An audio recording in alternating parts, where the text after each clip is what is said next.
Hello and welcome. This is Darian DeFord bringing you another PvP commentary. This will be a nature mirror match, full nature versus full nature, and the two different styles of decks. With full nature, you really have three styles. You have the most common style, which is deep ones and burrower deck, and you have the second most common but very rare deck, the root deck, and then you have probably the least played deck, which is tunnel deck, which is what I play, even though I have to admit I'm going back to the root deck because I miss my roots.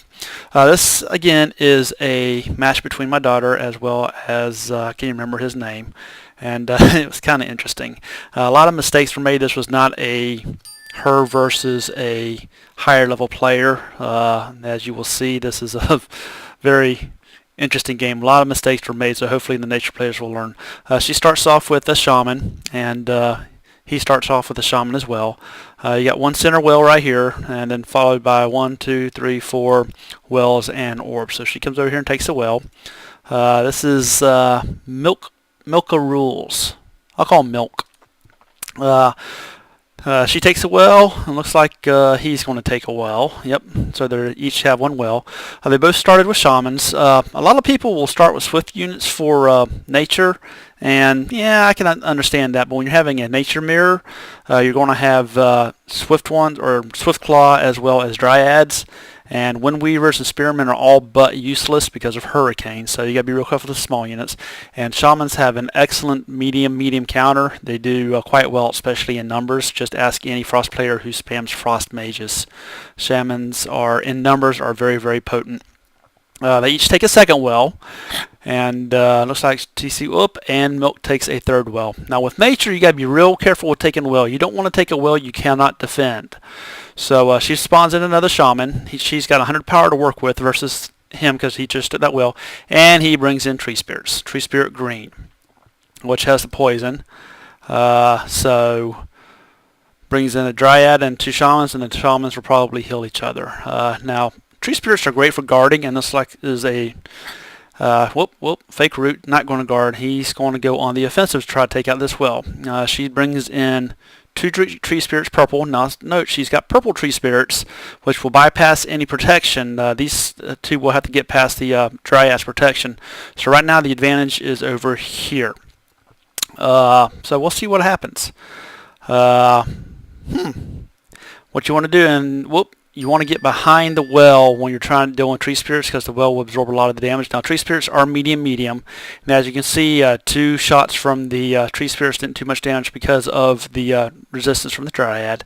And she did her spike radial thorns, and now she's unrooted her tree spirits to deal with the shaman. And now she's going to reroot and do the radial thorns again. There you go, and then she should unroot these guys. Yep, there she goes, and puts them in the melee, and that's how you do tree spirits. And looks like he's going T2 up here in the corner, so he is a pure nature. And there you go.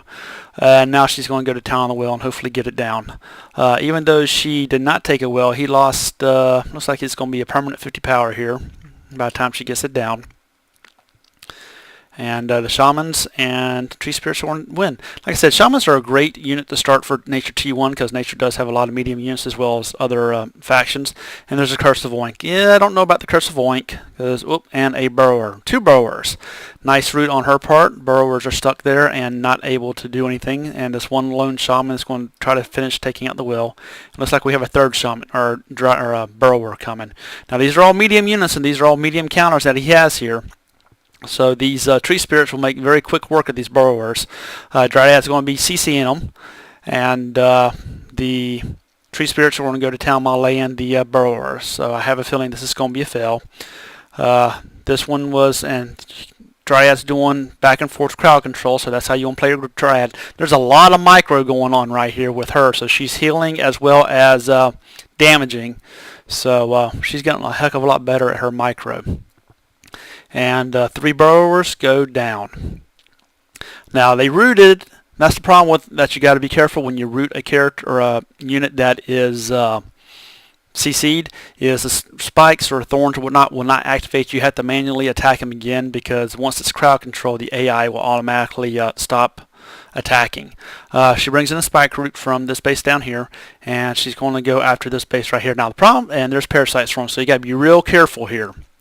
He brings in 2 sets of parasite swarms. She missed the oink over here, and so she uses the Dryad to try to sleep them, but the oink ends up working on her. Now, I don't know why he didn't try to take over the spike root. That would have been the best thing. So you got to be careful with nature and just go ahead and kill the spike root, because the spike root in nature's hands can be very, very deadly.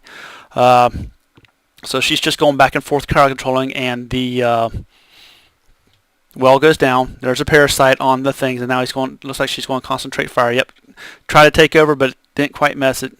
He's got the power to do it, so I don't know why he didn't do it.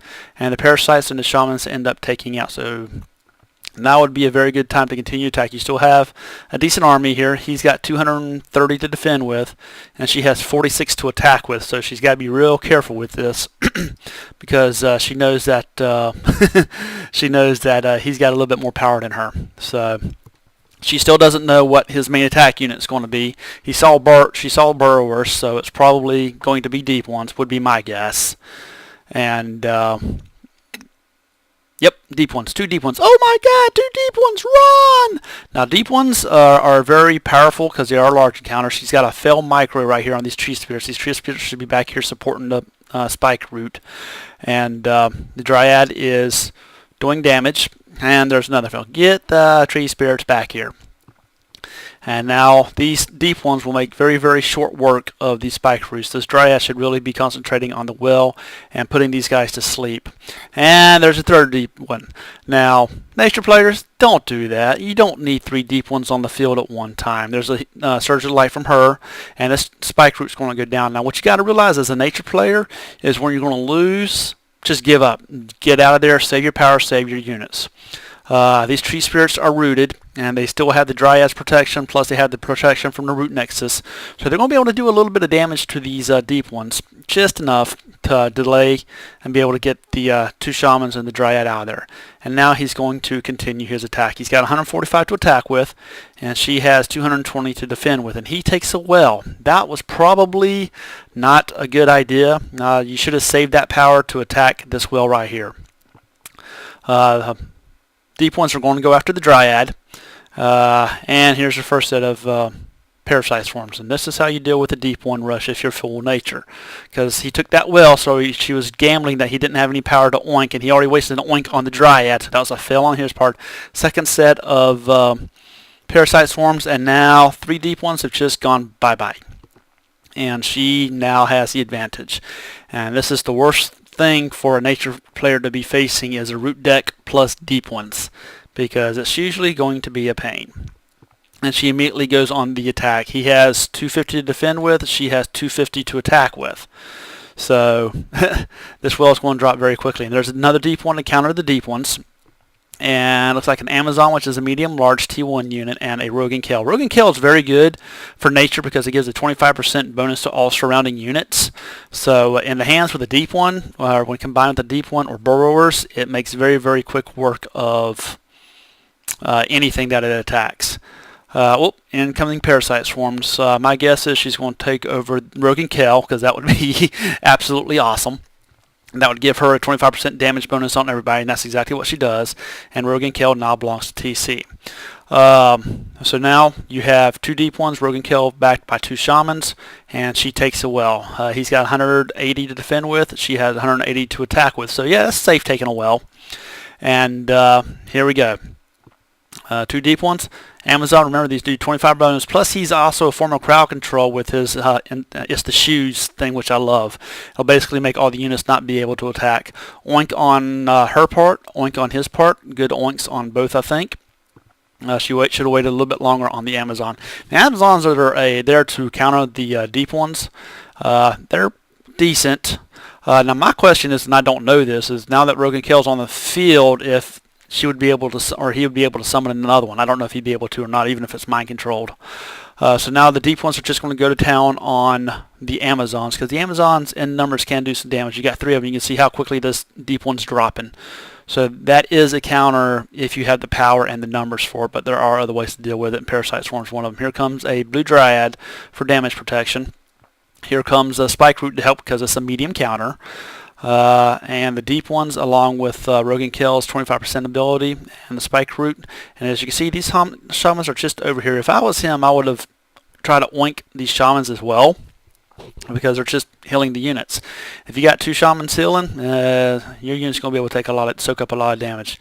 Here's a Parasite Swarm. Now they're dazed, so she's either bringing them in to attack the well or attack the Dryad, but the fight's over with, so the well is going to drop. Or the orb should drop very, very quickly. She has 250 to attack with, and he has 208 to defend with. And the well goes down, and that should be the game. Now the key to this, the learning lesson from this is, if you're pure nature, don't overkill on the deep ones. When he summoned in those 3 deep ones, he should have just left it with 1 deep one and crowd control. When he summoned in those 3 deep ones, she realized that she was going to lose the fight, because that's a very hard assault for nature to deal with, and so she retreated. There's no shame in retreating. So remember that. Don't sit there and waste power when you're not going to be able to win. If you can't win, back off, save your power, and attack somewhere else. And it usually works out quite well for nature. So I thought this was a interesting little replay. Just because they have deep ones doesn't mean they are invincible. They're very easy to deal with if you know what you're doing, and keep calm. Hope you enjoyed this replay. It's short, it's sweet. I'll bring another one when she shows me another funny one. Y'all have a good day. Bye bye.